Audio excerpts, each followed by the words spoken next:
Bonjour Igor Delanoë, merci d'accepter notre invitation pour faire le point sur la situation de l'économie russe après plus de 3 ans de guerre. Je rappelle, vous êtes directeur adjoint de l'Observatoire franco-russe et vous êtes chercheur associé à l'IRIS, c'est-à-dire l'Institut des relations internationales et de stratégie.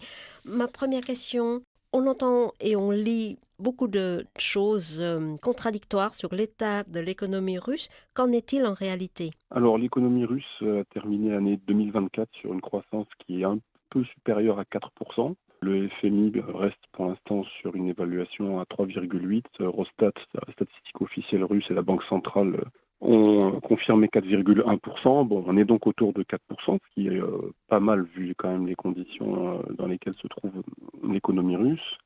Le point noir, c'est l'inflation. L'inflation qui reste quand même très très haute. Statistiquement, elle tourne autour des 10%.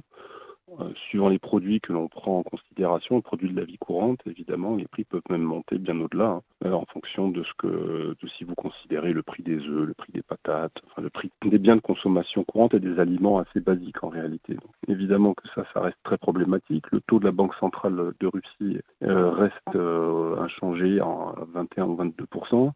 Mais déjà, certains appellent la gouverneure de la Banque centrale, Madame Nabiulina, à baisser ce taux parce qu'ils freinent, et ils freinent notamment l'investissement, c'est-à-dire qu'avec des intérêts à l'emprunt qui tournent autour de 25%, voire 28% pour les prêts hypothécaires pour l'immobilier et des prêts avec des taux d'intérêt à 25% pour des entreprises, ça empêche tout simplement aux entreprises d'investir et aux particuliers d'acheter des appartements. C'est le principal défi que je vois pour l'instant. Il y en a un deuxième qui a surgi depuis le début de l'année, c'est celui du prix du pétrole qui est bas, qui est trop bas d'une part, et d'autre part, il y a le problème du rouble qui est trop fort. C'est-à-dire que le rouble aujourd'hui est environ à 80-90 pour un euro, fait rentrer moins de liquidités, parce que je rappelle que les paiements, notamment pour les hydrocarbures et les gaz, etc., sont effectués en rouble. Hein.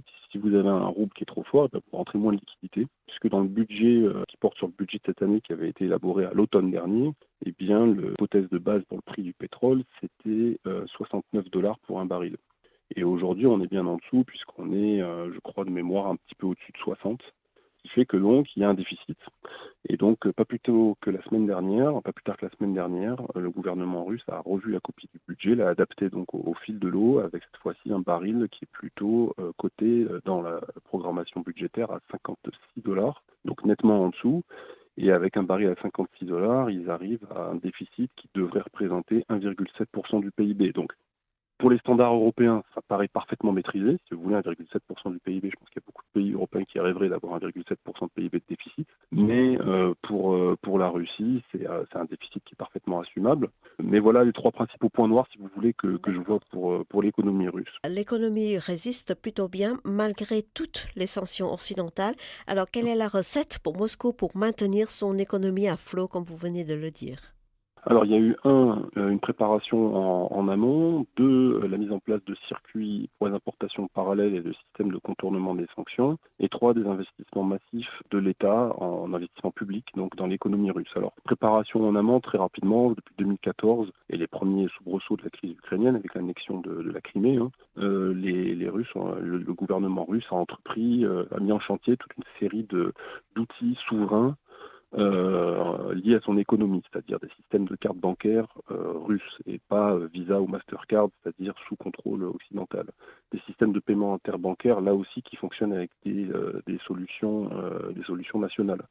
Et toute une série d'outils comme ça qui ont permis d'absorber et tout ceci a permis d'absorber le choc initial des sanctions. À côté de cela, ils ont dédollarisé massivement leurs réserves de change en dollars. C'est-à-dire la Banque centrale de Russie a vendu les bons au trésor américains, les dollars qu'elle avait, pour acheter du yuan, pour acheter de l'or, pour acheter de l'euro aussi d'ailleurs. Le deuxième élément donc, que j'évoquais, à partir de 2022, c'est la mise en place de circuits d'importation parallèles et de contournement des sanctions. Donc ça, c'est les relations économiques qui ont explosé avec des pays comme la Chine, qui était propulsée au premier rang des partenaires économiques de la Russie, avec 240 milliards de dollars de commerce bilatéral.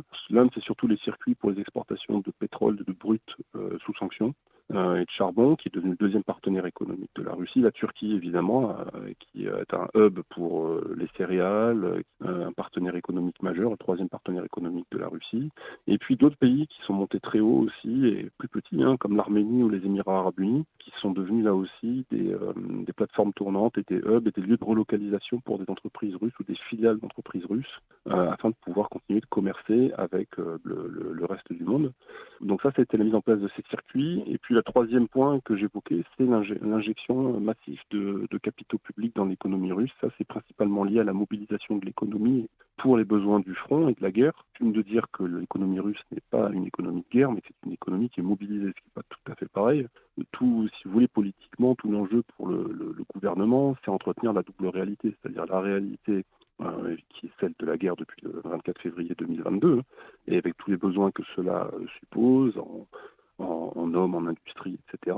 Et parallèlement à cela, pour l'immense majorité de la population, d'entretenir la vie courante, la vie normale. Et si bien qu'aujourd'hui, quand vous êtes à Moscou, vous pouvez très bien vivre et ne pas du tout vous préoccuper des combats, de la guerre, qui se rappellent à vous à l'occasion quand des drones ukrainiens viennent perturber le fonctionnement des aéroports moscovites. Mais sorti de ça, pour les gens qui sont à Moscou, la réalité de la guerre est quand même très abstraite. Contrairement aux gens qui habitent évidemment dans les régions frontalières de l'Ukraine, Bryansk, Belgorod ou en Crimée ou ailleurs. Au début de la guerre, on avait vu que Moscou comptait beaucoup sur ses hydrocarbures. Est-ce que c'est encore le cas en 2025?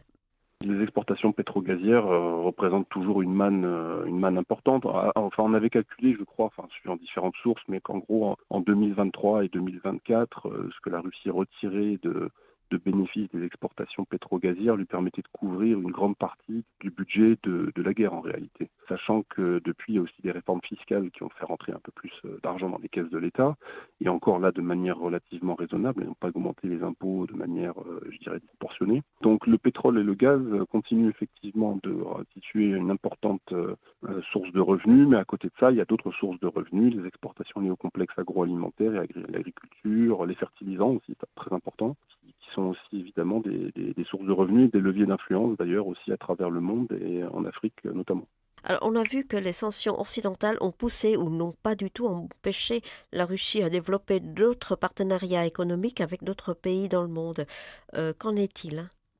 Alors, il y a des partenariats effectivement économiques qu'on a vu monter en puissance. Alors tout à l'heure, j'évoquais le classement des principaux pays partenaires commerciaux de la Russie. Alors beaucoup de pays dits du Sud, hein, la Chine, l'Inde, la Turquie également.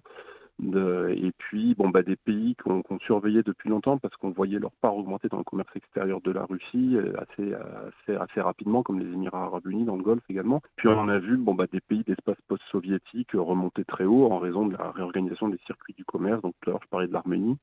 Maintenant, quand on regarde un petit peu au-delà, effectivement, les Russes cherchent à diversifier leurs partenariats économiques avec d'autres aires du monde, hein, pour compenser la fermeture des marchés et du partenariat économique avec l'Occident. Alors, ils se tournent évidemment vers l'Asie.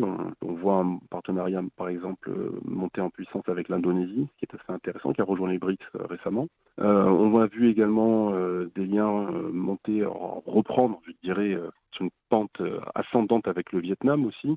Et sachant que sur l'Asie, l'intérêt de la politique, de la diplomatie russe, au-delà de l'économie, mais l'économie en fait partie, c'est de diversifier les partenariats pour ne pas, être enfermé dans un partenariat un peu exclusif avec la Chine. Puis alors, si on sort hors de l'Asie, bien évidemment, il y a avec l'Afrique, où la Russie essaie de pousser un petit peu l'agenda économique. On voit que ça monte là aussi en puissance, mais quand même de manière assez poussive. L'Afrique c'est loin, il faut de la logistique, il faut des lignes maritimes, des lignes aériennes qui n'existent pas forcément. Donc c'est des chantiers vraiment de très longue haleine, des chantiers de fond, mais je dirais que la machine est lente. Merci infiniment, Igor Delanoë. Je rappelle, vous êtes directeur adjoint de l'Observatoire Franco-Russie et vous êtes chercheur associé à l'IRIS. Merci Voilà. infiniment.